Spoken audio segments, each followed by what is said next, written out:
ہندوستان کی دھرتی کو اللہ نے قبولیت عطا فرمائی. سب سے پہلا نبی اسی دھرتی کے اوپر اللہ نے اتارا ہے. جس کو تم منو کہتے ہو اس کی اولاد کو منوش کہتے ہو، ہم اس کو آدم کہتے ہیں، آدم کی اولاد کو آدمی کہتے ہیں. سوال ہے کہ وہ ایک آدمی کس کی عبادت کرتا تھا؟ علماء برابر اپنا کردار ادا کرتی رہی ہے.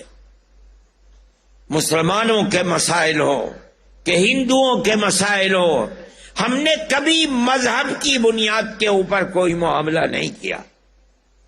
ہم ہر ہندوستانی کی جمعیت علماء ہر محاذ پر مدد کرنے کے لیے ہر وقت تیار رہی ہے اور مدد کرتی رہی ہے، یہاں تک کہ کانگریس کا دور اقتدار ختم ہو گیا.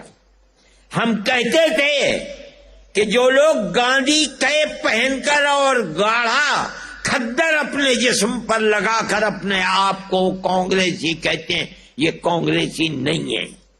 ان کے دل فرقہ پرستی میں سیاہ ہے. ہماری اس بات کو قبول ہی نہیں کرتا تھا. لیکن جیسے کانگریس کی اقتدار کی فائل بند ہوئی، ایک ایک کر کے کانگریس چھوڑ کر بی جے پی کے اندر داخل ہو گئے. جن لوگوں کو انگلی پکڑ کر سیاسی پلیٹ فارم پر چلانا کانگریس نے سکھایا، جن کو دودھ پلا کر کانگریس نے سیاسی شخصیت بنایا، وہ سب کے سب بے غیرت لوگ اسی دن جس دن اقتدار نے کروٹ لی کانگریس چھوڑ کر کے بی جے پی کے اندر جا کر کھڑے ہو گئے. ایسا لگتا تھا کہ نہرو فیملی کے سوا نظریاتی اعتبار سے ملک میں کوئی کانگریسی نہیں ہے. یہ اسی لچکدار پالیسی کا نتیجہ ہے. اگر وہ پالیسی لچکدار نہ ہوتی فرقہ پرستی کے ناک میں نکیل ڈالنے کے لیے، تو کانگریس کو یہ دن نہ بھگتنا پڑتا.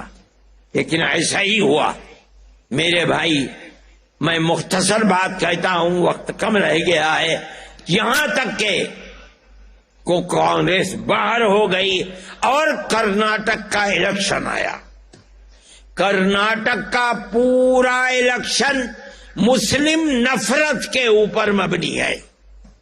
آپ نے دیکھا ہوگا، پڑھا ہوگا، اخبارات میں دیکھا ہوگا کہ ملک کا اقتدار اعلیٰ بالکل چوٹی پر بیٹھا ہوا آدمی اور نیچے تک ایک ہی راگ، ایک ہی پروگرام بنا کر الیکشن لڑ رہا ہے تاکہ مسلمان ایک طرف ہو جائے، ہندو دوسری طرف ہو جائے.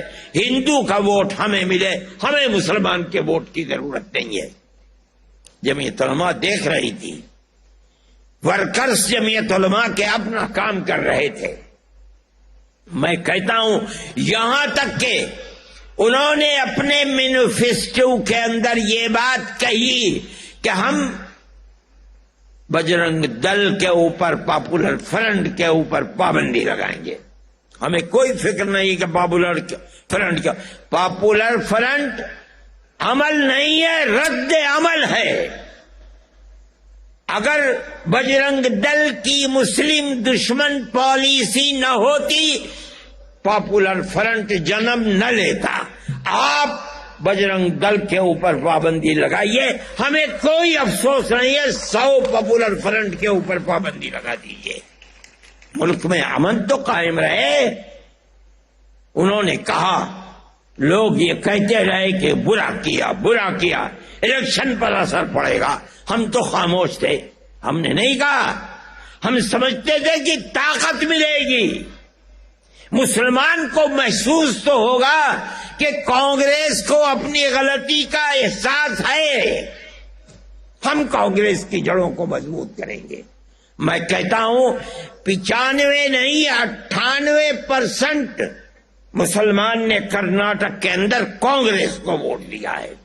اور اس کی بنیاد یہی تھی کہ فرقہ پرستی کا ناگ جو آزاد پھر رہا ہے، کانگریس یہ وعدہ کرتی ہے کہ ہم اس کو ناک میں نکیل ڈالیں گے. ہمیں خوشی ہے اس بات کی.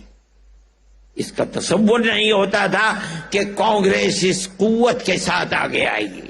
ہم اس چیز کو مانتے ہیں کہ ہندوستان میں کہیں بھی الیکشن ہو، جو بربادی ہندوستان کے اندر آ رہی ہے اس بربادی کا تنہا سبب فرقہ پرست ذہنیت ہے۔ آج جو لوگ کرسی اقتدار پر بیٹھے ہیں وہ یہ سمجھتے ہیں کہ ہمارے اقتدار کی حفاظت صرف اور صرف فرقہ پرستی کی بنیاد پر ہوگی، تاکہ ہم ہندو اور مسلمان کے ووٹ کو تقسیم کر دیں۔ ہم یہ سمجھتے ہیں کہ یہ ملک کی بربادی کا پہلا زینہ ہے۔ ملک ہندوستان جس کے اندر ہندو اور مسلمان دونوں رہتے ہیں، آج سے نہیں 1400 سال سے رہتے ہیں، 1400 سال سے رہتے ہیں۔ میں نے یہ بات کہی تھی جس کا بڑا شور مچا کہ ہندوستان کی دھرتی کو اللہ نے قبولیت عطا فرمائی، سب سے پہلا نبی اسی دھرتی کے اوپر اللہ نے اتارا ہے، جس کو تم منو کہتے